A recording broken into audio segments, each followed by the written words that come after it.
भारत माता की, छत्रपती शिवाजी महाराज की, धर्मवीर छत्रपती संभाजी महाराज की जय भवानी, जय भवानी, जय जय जय जय जय भवानी,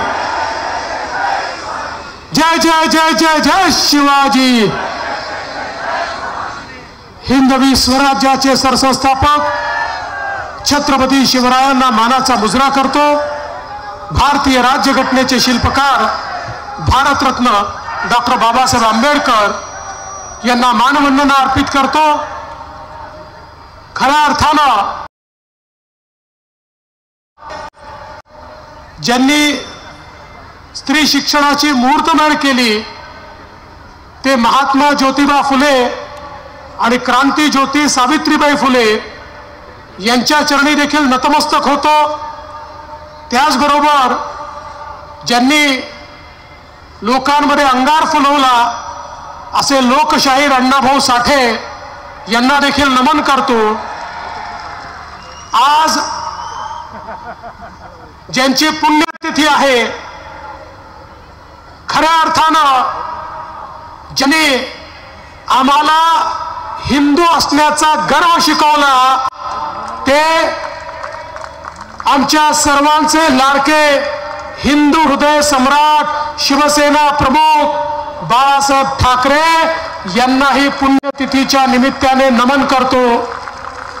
मंचावर उपस्थित या नाशिकचं ज्यांच्यावर प्रेम आहे ते मंत्रिमंडळातले आमचे सहकारी गिरीश भाऊ महाजनजी, आपल्या नाशिक मध्यच्या लोकप्रिय उमेदवार आणि ज्यांचं ओघावतं वक्तव्य आत्ताच आपण ऐकलं त्या देवयानीताई फरांदे। नाशिकमध्ये आम्ही 2 लाडक्या बहिणी दिलेल्या आहेत, त्यामुळे नाशिकच्या दुसऱ्या आमच्या तडफदार आमदार सीमाताई हिरे आणि नाशिक पूर्वचे आमचे पहलवान तडफदार आमदार राहुल ढिकलेजी, सरोजताई अहिरे, बाळासाहेब सानप, रवीजी अनासपुरे, गुजरातचे आमदार माझे परममित्र अमित ठाकर, प्रशांत जाधव, पूनमबाई मकवाना, लक्ष्मण सावजी, आशिष नाहर, विजय साने, श्याम बरोबे, आमचे महानुभाव पंथाचे आदरणीय महंत चिरडे बाबा, सतीश नाना कुलकर्णी, दीपक इंगळे, प्रकाश लोंढे, पवन भगुरकर, रंजन ठाकरे, गिरीश पालवे, प्रकाश ननावरे, सुरेश पाटील, अनिल जाधव, गणेश उजवणे, अमृताताई पवार, आमचे प्रवक्ते अजित चव्हाण, प्रदीपजी पेशकार, मंचावरील सर्व मान्यवर, कोणाचं नाव सुटलं असेल तर नाव लिहून देणाऱ्याची चूक आहे, माझी चूक नाही आहे, तथापि मी क्षमा मागतो। आणि या ठिकाणी मोठ्या संख्येनं उपस्थित असलेल्या माझ्या तमाम लाडक्या बहिणींनो आणि तितक्याच लाडक्या भावांनो, आज सर्वप्रथम प्रभू श्रीरामांच्या पावन स्पर्शाने पुनीत झालेल्या नाशिक नगरीला आणि नाशिकच्या जनतेला मी या ठिकाणी प्रणाम करतो, नमस्कार करतो आणि प्रभू श्रीरामांचा या ठिकाणी आशीर्वाद देखील घेतो। आपल्या सगळ्यांना कल्पना आहे या ठिकाणी खऱ्या अर्थानं आज आपण निवडणुकीच्या निमित्ताने एकत्रित आलो आहोत, पण मी आपल्याला आठवण करून देतो 2014ला आमचं सरकार आलं त्यावेळी कुंभमेळ्याची तयारी सुरू होती, अनेक कामं बाकी होती, अतिशय थोडासा वेळ होता आणि त्याच्या आधीच्या सरकारने महानगरपालिकेला सांगितलं होतं इतके पैसे आम्ही तेव्हाच देऊ जेव्हा तुम्ही त्याच्यामध्ये 800,000 कोटी रुपये टाकाल, महानगरपालिकेने सांगितलं आमच्याजवळ पैसे नाहीत, मी मुख्यमंत्री झालो, गिरीश भाऊ पालकमंत्री झाले, आम्ही एका झटक्यात निर्णय केला महापालिकेला पैसे द्यायची आवश्यकता नाही, सगळे पैसे राज्य सरकार देईल। 2,5-3 हजार कोटी रुपये आपण त्या काळामध्ये दिले आणि या नाशिकचा चेहरा हा पूर्णपणे बदलण्याचं काम या कुंभमेळ्याच्या निमित्ताने त्या ठिकाणी आपण केलं। आता पुन्हा कुंभमेळा येतोय, या कुंभमेळ्याकरता नाशिककरांना मी आश्वस्त करू इच्छितो, कुंभमेळा देशातला उत्तम झाला पाहिजे। संपूर्ण देशातले साधू संत भाविक करोडो लोक या ठिकाणी येतात, म्हणून जेवढा पैसा नाशिकला लागेल तो सगळा पैसा आपलं सरकार या ठिकाणी देईल आणि या नाशिकमध्ये कुंभमेळा करता सगळ्या सोयी आपण तयार करू। आज खरं म्हणजे आपण पाहू शकतो इतक्या मोठ्या प्रमाणात या नाशिकमध्ये मागच्या काळात आपण काम केलं, मध्यंतरीच्या काळामध्ये 2.5 वर्ष या ठिकाणी महाविकास आघाडीचं सरकार होतं। माझा सवाल आहे, एक काम महाविकास आघाडीचं या नाशिक शहराकरता केलेलं आपण दाखवून द्या। शून्य काम आहे, शून्य होणारी कामं देखील त्या काळामध्ये स्थगित करण्याचं काम हे महाविकास आघाडीने केलं होतं। आज आपण पाहू शकतो नाशिकच्या रिंग रोडचा विकास असेल, समृद्धी महामार्गाची कनेक्टिव्हिटी असेल, इकडे चेन्नई सुरत मार्ग असेल, या सगळ्या मार्गांमुळे नाशिकमध्ये एक इंडस्ट्रियल इकोसिस्टम तयार होते आहे। मागच्या 2.5 वर्षामध्ये या ठिकाणी 2,500 कोटी रुपयाचं महिंद्राचं एक्सपान्शन आपण आणलं, 5,000 कोटीची रिलायन्स लाईफ सायन्सेसची एक गुंतवणूक आपण या ठिकाणी आणली आणि आता येत्या काळामध्ये मोदीजींच्या आशीर्वादाने एक IT पार्क देखील या नाशिकमध्ये आम्ही आणणार आहोत। त्याकरता सगळ्या प्रकारची तयारी आम्ही केलेली आहे। नाशिकमध्ये मोठ्या प्रमाणात या ठिकाणी ITचं काम आता का होऊ शकेल, IT पार्क करायचा असेल तर कनेक्टिव्हिटी लागते। नाशिकमध्ये एअरपोर्टच सुरू नसायचं, जिथे एअरपोर्ट नाही तिथे कधीच IT येत नाही। आता नाशिकचं एअरपोर्ट देखील आपल्याच सरकारने सुरू केलं आणि देशभरातली कनेक्टिव्हिटी आपण दिली आणि आता महामार्गांची कनेक्टिव्हिटी होते आणि त्यासोबत आपलं जे IT हब आहे म्हणजे पुणे आणि नाशिकमध्ये हाय स्पीड ट्रेन ही आपण सुरू करतो आहोत। त्यामुळे 2 शहराची कनेक्टिव्हिटी झाली की सगळा ITचा क्राऊड आपल्या नाशिकमध्ये या ठिकाणी आपल्याला पाहायला मिळेल आणि त्यातनं मोठ्या प्रमाणात आपल्याकडे गुंतवणूक देखील येईल। आज खरं म्हणजे आपण बघितलं 3ही आमदारांनी केलेलं काम, देवयानी ताईंनी मगाशी सांगितलं कशा प्रकारे महिला रुग्णालय त्यांनी केलं, छत्रपती शिवाजी महाराज स्टेडियम असेल, मेळा बस स्टॉप तर या ठिकाणी एअरपोर्ट सारखा तयार झाला। जवळजवळ 500 कोटी रुपयांपेक्षा जास्त निधी वेगवेगळ्या कामांकरता हा त्यांनी या ठिकाणी आणला आणि खऱ्या अर्थानं आपल्या मतदारसंघाचं परिवर्तन केलं। आमच्या सीमाताई हिरेंनी या ठिकाणी पाठपुरावा करून सिडकोच्या ज्या काही जागा होत्या त्या लीज होल्ड होत्या त्या फ्री होल्ड करून घेतल्या। आता सिडकोमध्ये लीजच्या जागांची गरज नाही, आता सिडकोमध्ये फ्री होल्ड जागा म्हणजे सगळ्यांना त्यांच्या जागेची मालकी या ठिकाणी मिळणार आहे। पूर रेषेचे प्रश्न आहेत, ते प्रश्न देखील आपण या ठिकाणी सोडवतो आणि वेगवेगळे प्रश्न हे निश्चितपणे सुटतील हा विश्वास मी तुम्हाला देतो।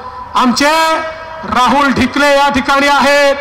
खरं म्हणजे मला समजतच नाही आज रविवार आहे की राहुल वार आहे, म्हणजे राहुल गांधीचा नाही, मी डॉक्टर राहुल अहेरची सभा करून आलो, आता इथे पुन्हा राहुल करता सभा करतोय आणि मग इचलकरंजीच्या राहुल करता सभा करायला चाललो आहे. पण मी सांगतो, आमचे जेवढे राहुल आहेत ते निवडून येणार आहेत, इतरांचे राहुल जे आहेत ते घरी बसणार आहेत. आणि आमच्या राहुल अहेरांनी एक भव्य श्रीरामांची मूर्ती तयार केली. अरे या ठिकाणी नाशिक मध्ये प्रभू श्रीरामांची मूर्ती पाहण्याकरताच गर्दी होते आणि त्यासोबत पाठपुरावा करून वेगवेगळ्या गोष्टी, मग मेडिकल कॉलेज असेल किंवा या ठिकाणी वेगवेगळ्या प्रकारचे उडान पूल असतील, 2 महत्वाचे उडान पूल हे देखील या ठिकाणी मंजूर करण्याचं काम हे आमच्या राहुल दादांच्या माध्यमातून झालेलं आहे. बंधू भगिनींनो, तुम्हाला काम करणारे आमदार या ठिकाणी मिळाले आहेत. माझा तुम्हाला सवाल आहे, तुम्हाला काम करणारे लोक हवे आहेत की दंगा घालणारे लोक हवे आहेत?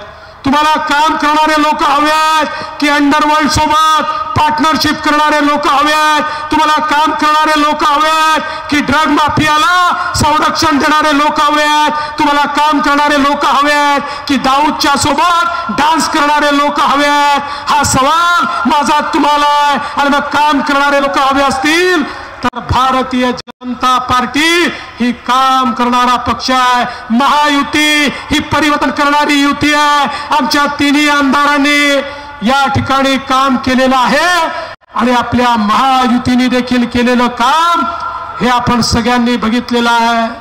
आज आपण पाहतोय महाराष्ट्रातल्या दीन दलित गोर गरीब आदिवासी शेतकरी शेतमजूर महिला अल्पसंख्याक ओबीसी मराठा धनगर एकही समाज असा नाही ज्या समाजाकरता आपण काम केलं नाही.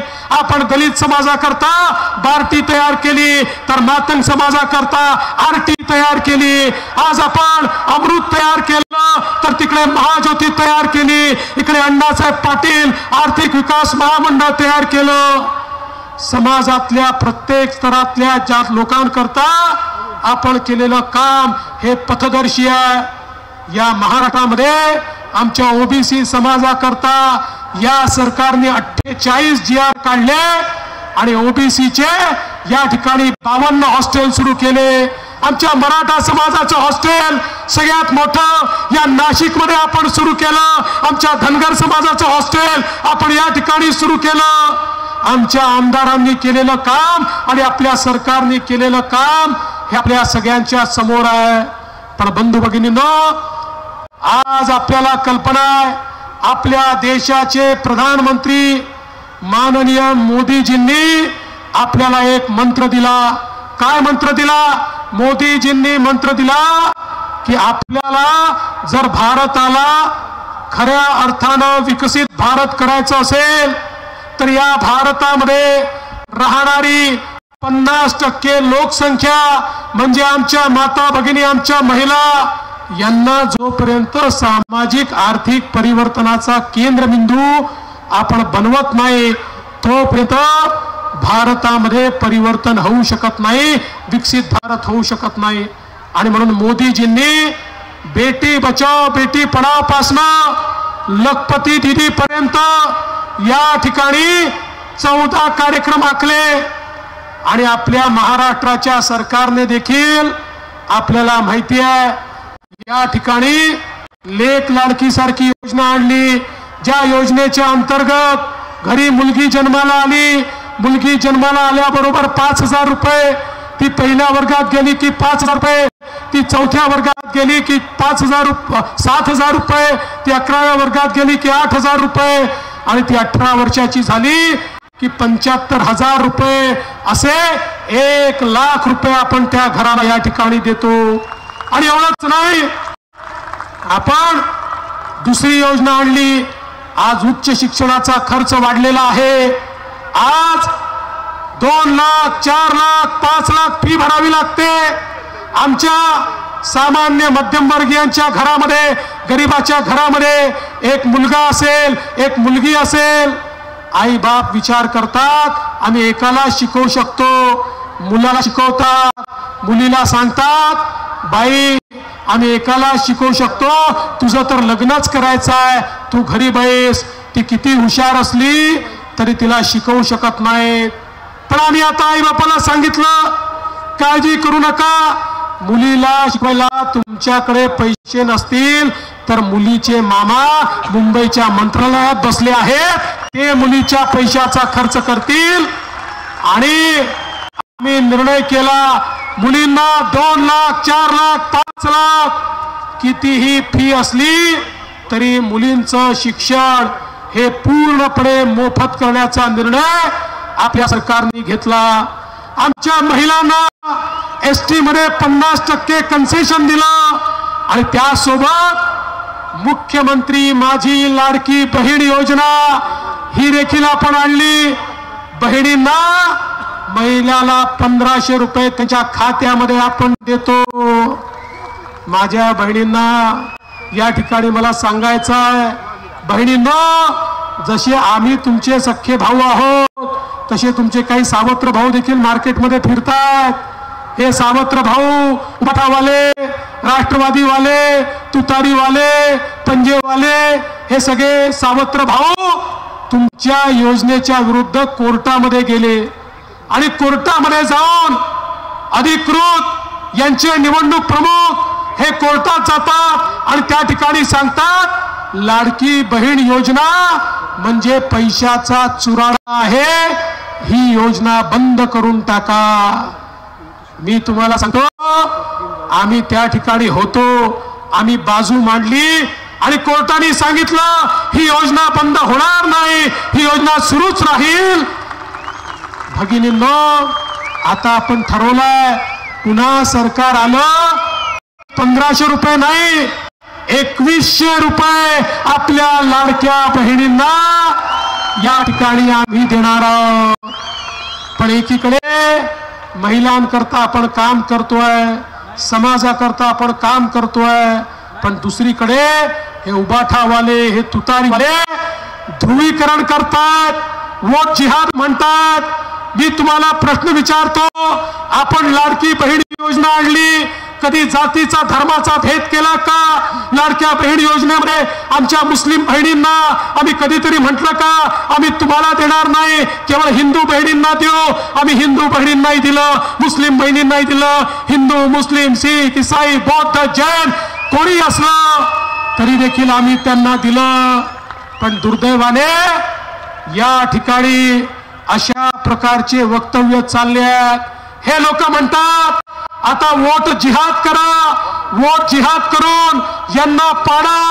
या ठिकाणी एक नोमानी आहेत, या नोमानींनी 17 मागण्यांचं एक डेलिगेशन हे काँग्रेसला, तुतारीला, उबाठाला दिलं. मागण्या इतक्या खतरनाक आहे. एकच मागणी त्यातली सांगतो, ती मागणी अशी आहे की या महाराष्ट्रामध्ये 2012 ते 2024 जेवढ्या दंगली झाल्या त्या सगळ्या दंगलीमध्ये जेवढे मुसलमान आरोपी आहेत त्यांच्यावरचे खटले वापस घ्या, हिंदूंवरचे खटले तसेच ठेवा.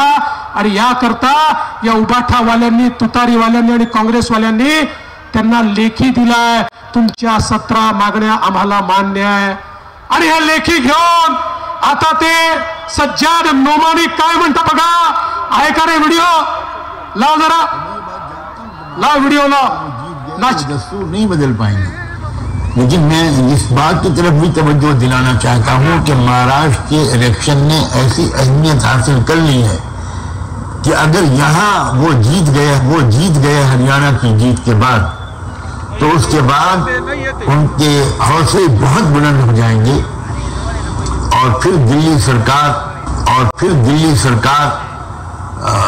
वो नए हौसलों के साथ दस्तूर की तब्दीली जैसे अपने नापाक इरादों की तकमील की तरफ आगे बढ़ेगी.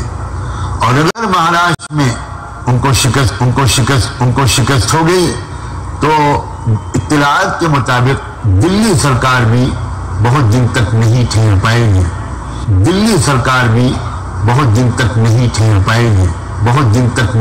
पाएगी. तो हमारा निशाना सिर्फ महाराष्ट्र सरकार नहीं है, बल्कि मरकजी हुकूमत है और मुल्क का मुस्तकबिल है। मरकजी हुकूमत है और मुल्क का मुस्तकबिल है। और मैंने कल एक यूट्यूब चैनल के इंटरव्यू में ये बात भी कही कि ये कैसा वोट जिहाद है, वोट जिहाद है, वोट जिहाद है, जिसके सिपह सालार हैं, शरद पवार, जिसके अजीम सिपाहियों में हैं उद्धव ठाकरे, राहुल गांधी, नानाजी पटोले। ये इंशाअल्लाह अगर आपके इलाके में कोई जालिम का साथ दे तो उसका बाइकाट की। मुझे मालूम है लोकसभा के इलेक्शन में आपके कुछ लोगों ने बीजेपी का साथ दिया था। ऐसे लोगों का हुक्का पानी बंद होना चाहिए, ऐसे लोगों का सोशल बाइकाट होना चाहिए, ऐसे लोगों से सलाम दुआ बंद होनी चाहिए। मी तुम्हाला सवाल विचारतो, हे संविधानाची दुहाई देणारे यांना माझा प्रश्न आहे, या ठिकाणी वोट जिहाद करा आणि बीजेपीला मत देणाऱ्याला त्या ठिकाणी हुक्का पाणी बंद करा, त्याच्यावर सामाजिक बहिष्कार टाका। अशा प्रकारे वोट जिहाद करून जर काही लोक या ठिकाणी मत मागणार असतील, माझा तुम्हाला सवाल आहे, तुम्ही हे चालू देणार आहात का?